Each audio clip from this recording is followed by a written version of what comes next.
All right. I'm ecstatic to have Martina here. Your accolades precede you. You're an all-around badass, and I just want to jump right into this. This week we've seen AOC and we've seen Kamala Harris really be the subject of what some people might call misogyny, right? Look, no need to put it in quotes. No, I want to put it in quotes. Kamala? I miss the Kamala bit. I know all about AOC and Yoho. So whatever. So yeah. Kamala, what is being said is that she's, I'm going to put this in quotes again, too ambitious. When did they ever say that about a guy? Right. Never. Right. Well, that's what I want to ask you. As a man, when should I judge a woman as too ambitious? What are the criteria? Because men should judge the ambition of women. Don't you think? Isn't that something a man should do? Absolutely. They've been doing it forever, telling us exactly where to be. I just had a guy telling me, to park my car on the curb and not talk about on my Twitter feed. I'm like, yeah, I don't think you've been to East Germany, so blocking you anyway. It's funny because I've been talking about this for years because they say to me, "Oh, you're so competitive," and I'm like, "Oh my yes. God. Right. Is that something negative?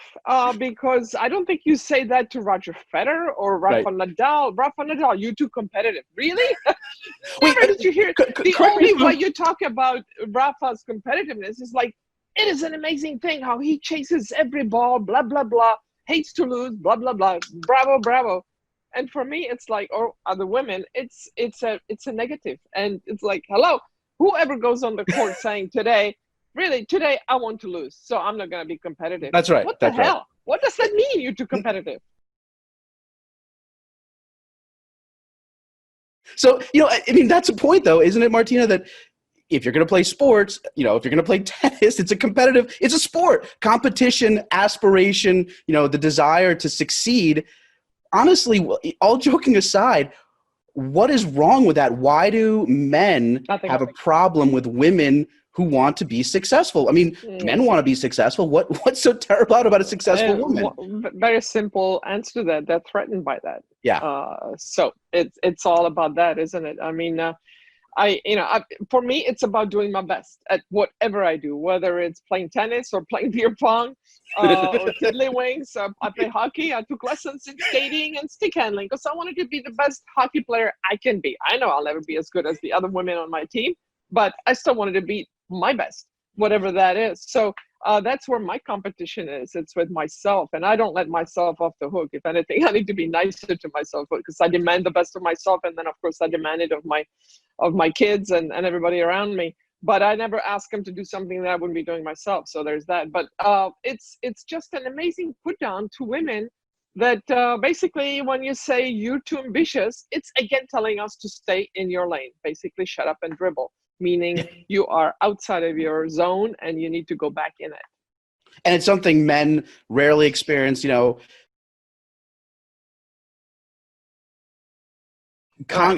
saw what Congressman Yoho said to AOC. He was just like, I'm not going to apologize. Do you think,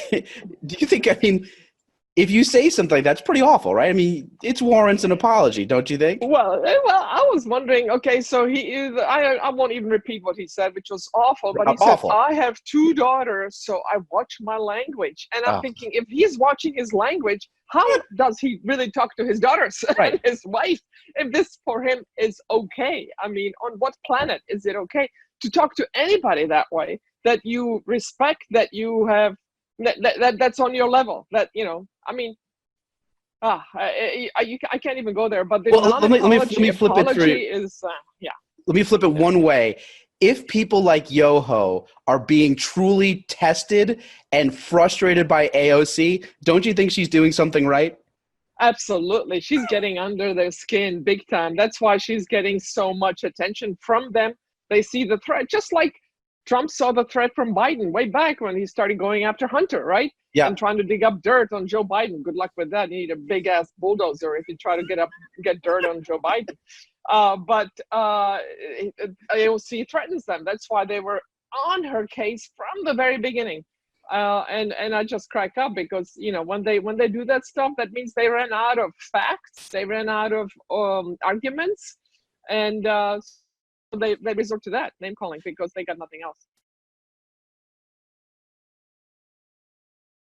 You know, as an immigrant, it's funny being raised by immigrants. There's I mean, goodness, when I think about I remember when my parents took the naturalization, became naturalized citizens, took the test. I mean, you know, it's not a cognitive test that Trump took. It's not person, woman, man, camera, TV. It's a little more involved than that, right? I mean, you've taken it. I'm sure you can attest to it. It's not a joke, right? It was a pretty serious test. And yeah, go ahead. And, you know, I think that there's an appreciation for American history, for the ideals of Americans by immigrants, in a lot of ways, frankly, more than people who are fourth or fifth or sixth generation, and not knocking them, but I don't think, you know, you're connected to people, you specifically, you grew up there, you're connected to a generation that lived very differently, that saw what it was to live in an actual authoritarianism or fascism or the Second World War. They're very different. So again, like your standard is completely different. Do you think that, I mean, wouldn't it be great if we just had everyone take that naturalization test in the same, hell, you know, if Trump wants to take the cognitive test, maybe he should take the naturalization test. Have Stephen Miller take it. He would not pass it. He would have no chance of passing that test. My wife just took it. She just became citizen last year, so I was doing that test with her again. She was studying. She was so nervous.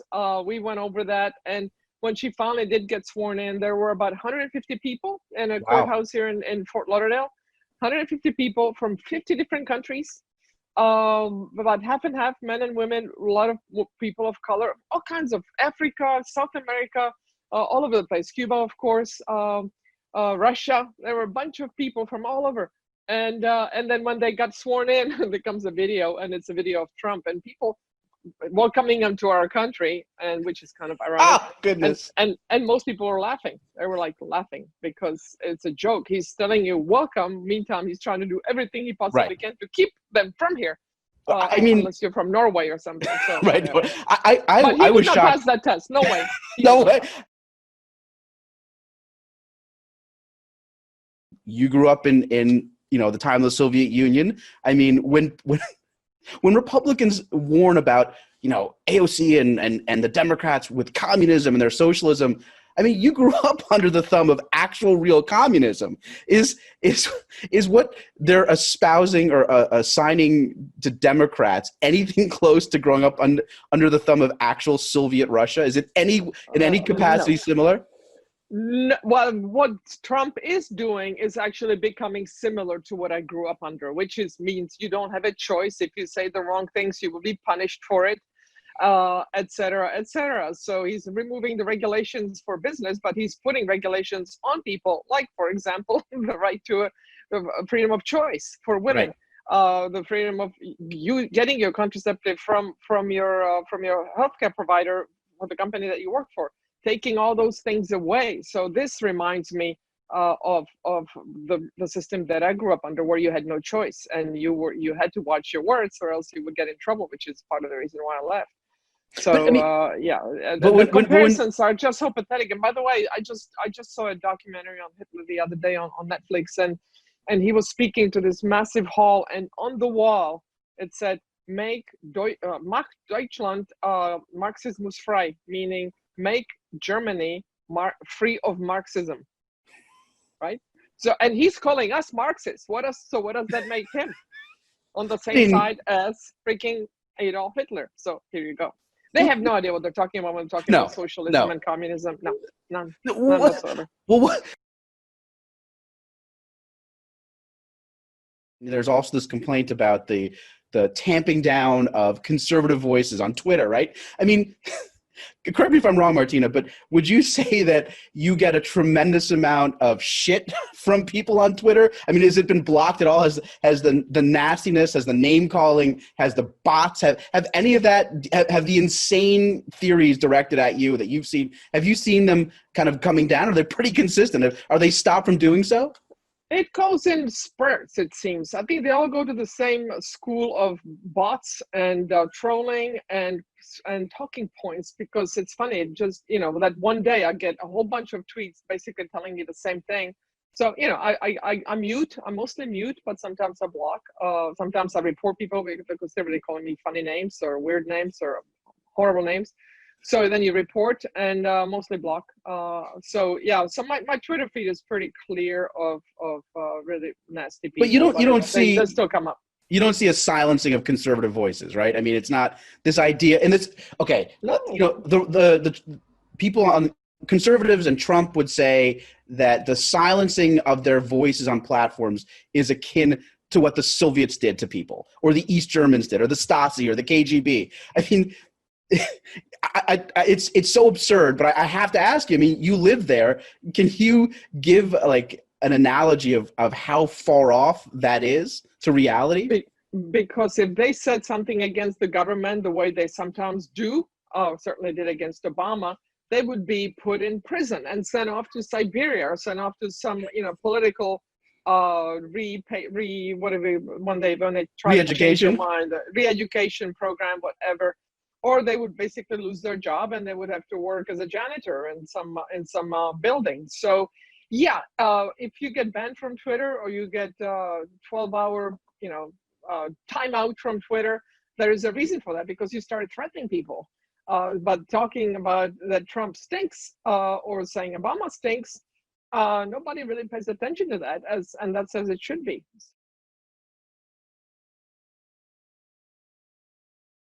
Growing up in Czechoslovakia and growing up under the Soviet Union, I know we can't travel many of us can't travel this summer as much as we would like to.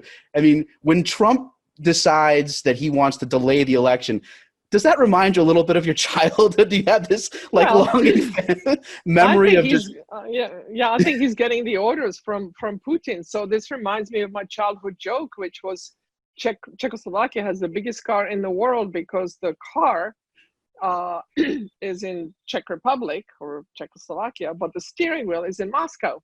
Well, right now the car is in the United States, but the steering wheel is still in Moscow. That's good, but it is true. Like that, as much as he preens against communism and socialism and fascism and Nazism, the reality is that his administration has all the hallmarks of all of those places, right? I mean, it's always a dark, humorous moment when he doesn't seem to realize it. It's like, do you not read what you're saying? Do you not realize that? And again, it's just, I think most people don't understand. It was a lifetime ago for many, and for some it was before they were born. But the Soviet Union and actual communism was very, very different. I can't believe we have to say this, but disappearing people, arresting them for political thought, or hell, there were pogroms by Stalin not that long ago. And it's not like even today in Russia that they're gay rights. I mean, these are things that don't even exist, right? So.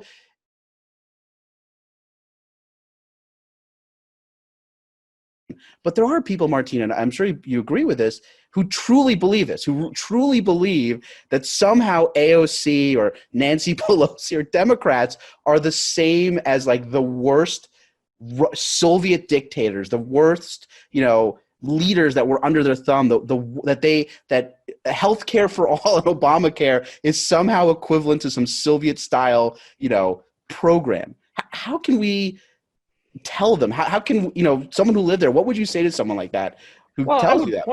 I would point them to Europe and many other countries that have single-payer healthcare. Australia. I mean, Czech Republic. I went there. I had surgery on my foot a few years ago. Stayed overnight in the hospital. Had the doctors check me out. Had a program. Crutches. Medication. I stayed overnight in the hospital. It cost $1,500 for this surgery. I broke my wrist in Colorado, drove myself to the hospital. The doctor saw me for an hour. I got a cast on my hand, and it was a $3,000 bill I was in the hospital for 2 hours. So there you go. So who would be against single payer healthcare? Only really, really stupid people, because it would take care of so much, take so much pressure off people that, what is it, the single most, before COVID, it was the single most common way of going bankrupt was healthcare issues, because people are getting second mortgages so they can get their treatment. So just go to Europe. I mean, would you be calling them socialist and communist? I mean, yes, there's in some ways they've gone too far with the labor, with France or Sweden, where it's really difficult to fire people. They're protected too much. But there's a happy medium, and I think we were heading that direction, and now it's just blown up. And as soon as you say socialized medicine, then they think it means communism all across the board, and that's completely not true.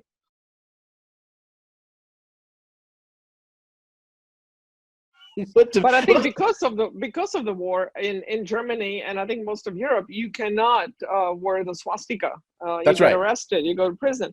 Because they remember, they know what it was about. But here, we were still removed from it. Yes, of course, many Americans died fighting in that war, but overall, 99% of Americans were not personally affected, or maybe 95%, great majority of Americans were not affected by this war.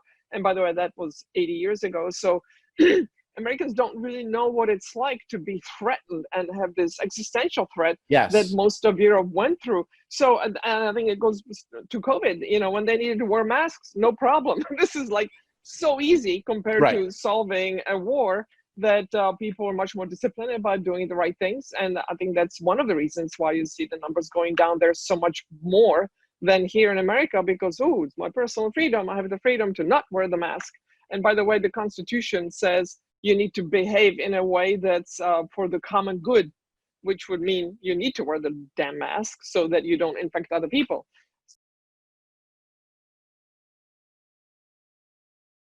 You know, they're just trying to cause trouble. I think it's just getting attention and being defiant and look how strong I am, because I'm like, up yours, I'm not going to do it. I mean, my God, Herman Cain. Look at Herman Cain. Like, why, you know, you knew that was coming. Yeah, why would you fool around with this? I mean, it is, again, I don't want to say it's funny, but I'm always shocked when I hear people say, well, maybe COVID isn't that bad, or it's only if you have underlying, you know, conditions, or, I mean, how can we be in this?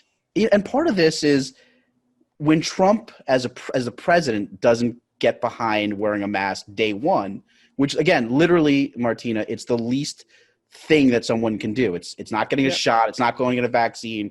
What does a mask cost? A few bucks? You know, you can bet, you know, in some stores up here, you can get a surgical mask just to go into it. They'll give them to you.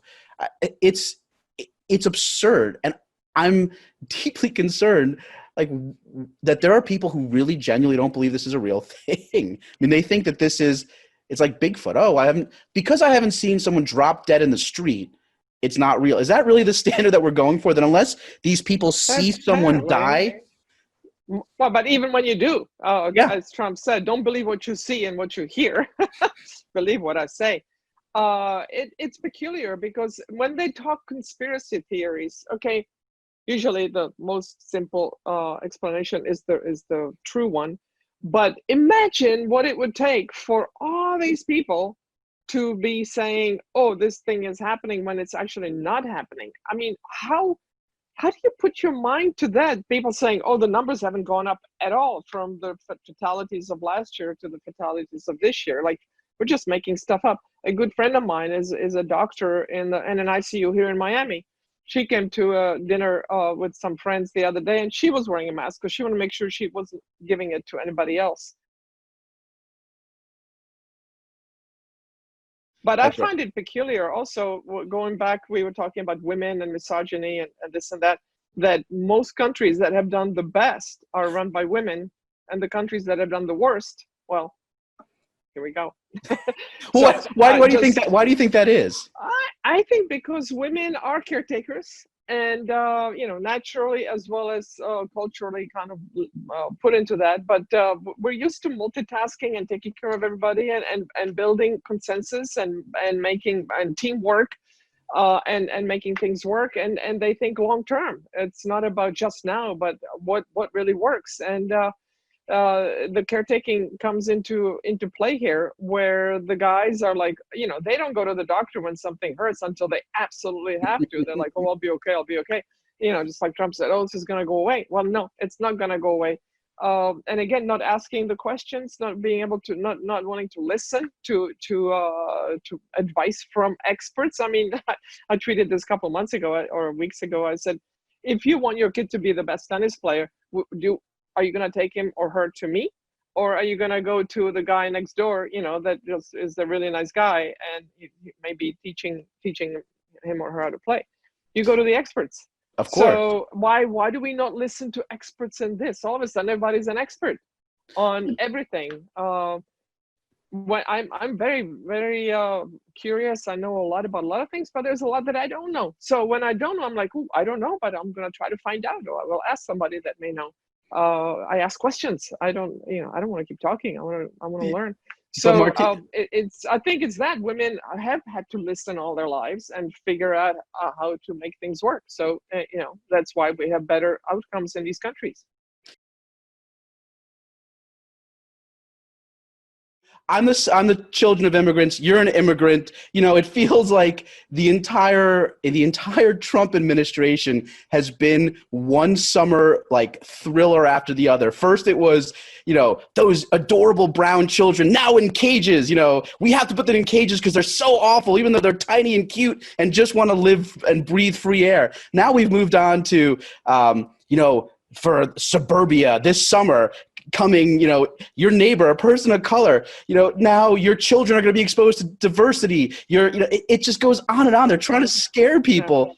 As an immigrant, what do you say to this? I mean, what do you say to this mass hysteria that it's like going back to the 50s? I can't even think of when it is. Yeah.